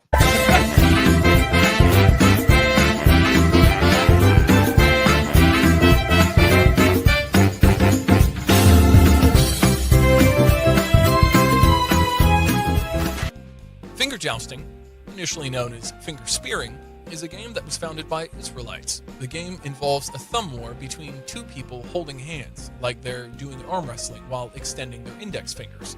The basic objective of the game is for each player to poke the opponent while keeping their index fingers locked under the other, not letting go. How to participate in finger jousting? Finger jousting is an individual sport that involves two people competing against each other. The game usually takes place on an indoor court, although this can vary from competition to competition. Ready? Are you ready?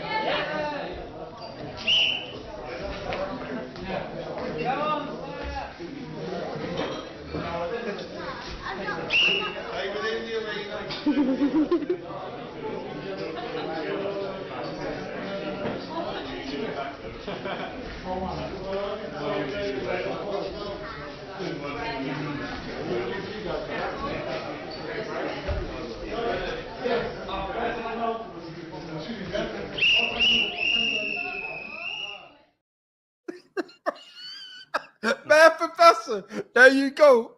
Finger jousting. I just want to know if somebody ever accidentally got stuck in the ass.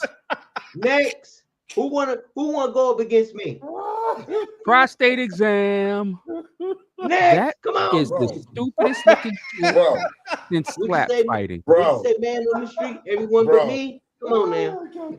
listen, I got listen. something for your ass. If that is the epitome of a short bus, You know what? Nah, man. Bruh. I'm surprised they had a referee with a whistle. Right. Right. listen, what was the whistle for though? What was the It was outside the boundary. It's outside the boundaries, man. Somebody There got was the a boundary? Come on. You didn't Come see those on. little orange cones? Come on. Here we go. Bro, I was looking at the fingers. What are you talking about? The cones. Yeah, they had orange cones on the ground to show them where the arena was. Don't give them, Matt Professor. Do not give credence to this dumb I'm stuff. sorry. I'm sorry. That's Hey, what the hey. guy said. You are out of the Don't arena. I no, need don't to do get that. back to the Don't arena. do I'm- that. Hey, he was, I- hey, he that was is what I'm calm saying. too, wasn't he? He was calm. He was like, you outside the boundary. All right, I'm let's sorry. go. Hey, what they You say? remember the special You know ed what? class? Y'all remember the special ed class that was down the hall? Oh, goodness. No. Okay. Here you go. Oh. Index finger and thumb. Because if I said Here we yes, go. Yeah, none of us saw that. Oh, Yeah, goodness. Here we go. No, I don't. Index Oh. finger and thumb. Let's go. Oh, Oh, You say goodness, man man. on I'm the over street? here crying, man. So they No. having thumb wars and acting like this shit is a sport. So So, that's I was what thinking- they telling us. It wasn't Why- thumb. now, It you know was what this the tells me? finger. They This just tells said me this we thumb give too wrestling. much money to Israel. That's what that tells me. We give too much. Oh. They can come up with shit like this. We giving them too much money. That's what that means. I just want y'all Hey, to I know would second that that. 88% Yeah. of mass shooters are white. Oh, The worst one, No, the but Professor, those do not Israelites. reflect Oh, on everyone that's on the better I'm than saying. sex. No, they my words. I've said it. I I would tell you this. I would tell you this, man. Lord I have be looking at your reaction. That's the only time I look down. And I just saw the bad professor like, man, what the fuck? And when he take his glasses off, he's like, this motherfucker to play some Bo Dub shit. And Pharaoh, you just be looking like, I'm trying to understand how you get into a competition in an indoor arena to even put your like. What made you go to this place to do it? shit. How Hey. did they come up with that? Hey, dog. That's It why is. I you said need they're is a getting thumb. too much money. All you need is a thumb and an index finger. Hey, So You that's don't when say you nothing. have. You don't say nothing. That's I when you got you, have man. free health insurance. You do Yeah. dumb Yeah, shit like that. free health insurance, free college. Yeah, that's just funny. That's just funny the And way. I parents just like just don't give a fuck. I look at your reaction, but that should be have me cracking up, man. Y'all, and I mean, damn, this is Shout just looking like, man, this motherfucker, where the fuck he find this shit at? And Tim, you be laughing like me. Y'all You know be this. like, man, this shit just I'm gonna say this. I'm gonna say this. Y'all notice none of these weird ass sports come from the continent of Africa. I just want y'all to know that None. not one of them has come from Africa. I got you, man. But yep, Hey, that's no, how no, we're it's in sport the of the United week. States. That's how we're sport of the week. If you can't do Roach nothing else. racing was in the United States. Yeah. The what? Roach race. Dung soccer. Yeah. Dung Oh, Lord. soccer. Oh If no, you ain't we got didn't nothing have else to What do. about the beer mile? Where was the beer mile at? That was that's United US. States. Yeah, that's Okay. US. If you ain't got nothing else to do, you got your hands, you got your fingers, you can finger joust because we always here to bring you sports. If you're not a Finger true athlete, I just there wanna it let When they y'all go in know when they that- go in somebody butt and they pop, do they win automatically? I don't You know. poke them in the eye. Is that double? I don't know, but we Winner. find out. Winner. And now it's time for Pharaoh I'm pretty King, sure Trigger they've had Person some of the broken Week. fingers doing that. Oh man, my bullshit. damn, I'm done laughing so much, my damn eyes hurt. It got me over here crying. Put your man. glasses on there. Yeah. Pharaoh, man, here you go, Pharaoh.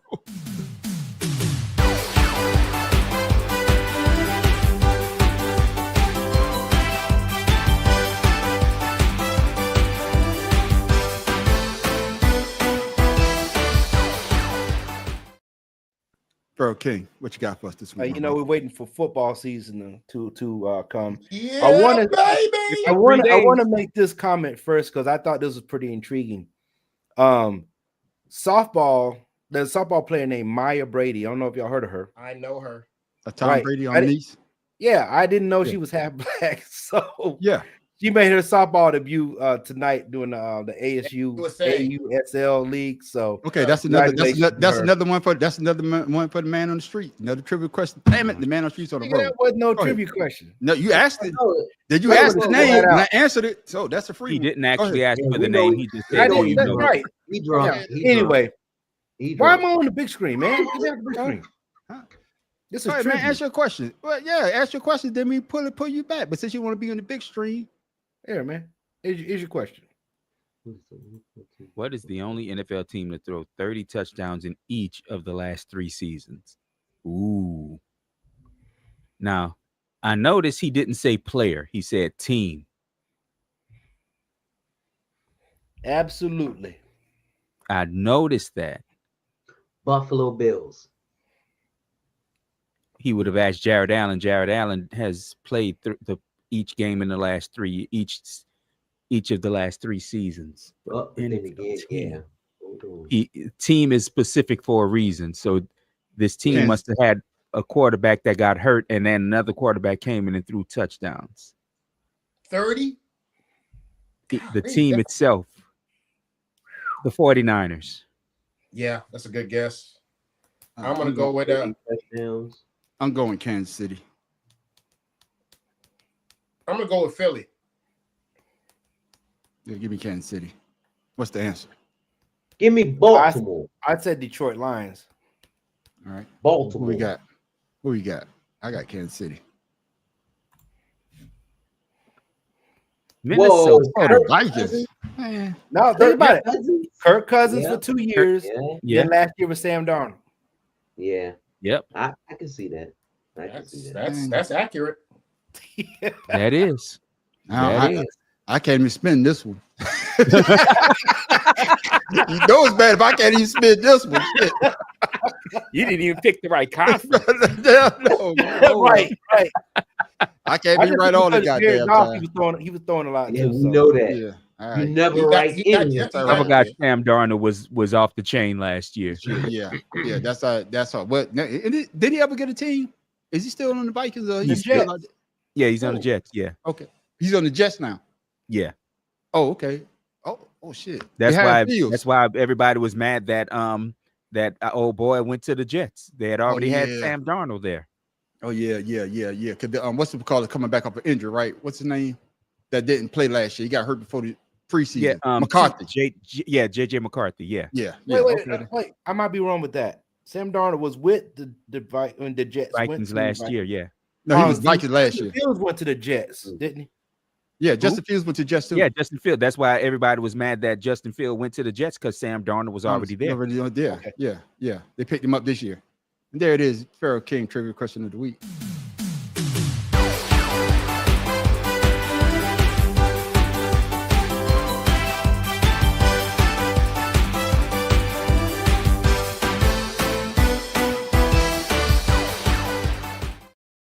Ladies and gentlemen, ladies and gentlemen, I'll try to give you something to think about, something funny. I better where the fuck Tim Dog get that from? Tim Dog, it better be about goddamn sports too. It ain't about sports. It ain't about sports. Your ass ain't getting no more goddamn segments. You cutting all your damn segments.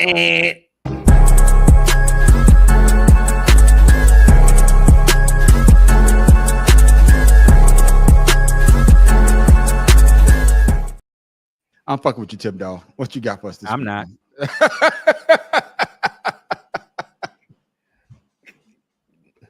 During these hard economic times and times of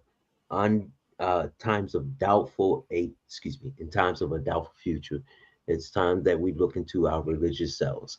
Now, we all have our different religions. We all believe in something that makes us spiritually connected with the other side, this side, or whatever side. But right now, we have a president who's trying to take all that away from you. Someone who doesn't care about your morality, your religion, your ethnicity. All he cares about is what he can get from you. The only thing you can do to stop him from getting something from you is to go out and vote. Now, some people have already voted for this asshole. I mean, this person, this president, this felon 47, but there are those who have the remorse. But you can correct and redeem yourself. All you have to do is just say, I have sinned and I am sorry. Vote for the right person, and you too shall be redeemed. Okay, then Tim Dog. Y'all was letting me go get my rosemary bleed. Shit. No, Professor, man. I've been thinking about that all week. I'm sorry. I wrote it down and everything. I got you. Matt Professor, what you got for the people, my boy? And shout out to social before we go, please. All right, I'm at the Mad Professor. When I have a script ready to record, I don't know when I'm gonna get a chance to record it, 'cause this gonna be my last goddamn day off until next Thursday. So I don't know when I'm gonna have time to record the shit. But Mad Professor .1 on YouTube and Instagram, Mad Professor 1 Blue Sky. And I'm still trying to get myself suspended off of Facebook, but it don't seem like I'm insulting the right damn people. Well, just follow our page. It got suspended. Yeah, we'll be suspended again this Yeah, weekend. we'll be suspended again. Yeah. Pharaoh King, shout out your social, man, and let the people know what else you got going on. All right. So Pharaoh _71, Instagram, King Ryan, Facebook. So this is from Malcolm X, and this goes right along with Tim Dog. If you're not careful, the newspaper will have you hating, well, media now, social media, will have you hating the people who are oppressing you and loving the people who are doing the oppressing. So just be careful out there. I got you. I'm shouted, man. What you got for the people before we go, man? And make sure you shout out yourself so people can follow you, my brother. Yo, what are you laughing for? You see this source out down there, so just pay attention. But in the words of one of my favorite writers, not people, but writers, Oscar Wilde, be yourself. Everybody else is already taken. I like that. And of course, Tim Dawes, shout out to social before we go, my brother, so people can follow you. You can find me Instagram, Father's Love 99. And all I have to say is Walmart, please don't get pissed off at me because I didn't scan all my products.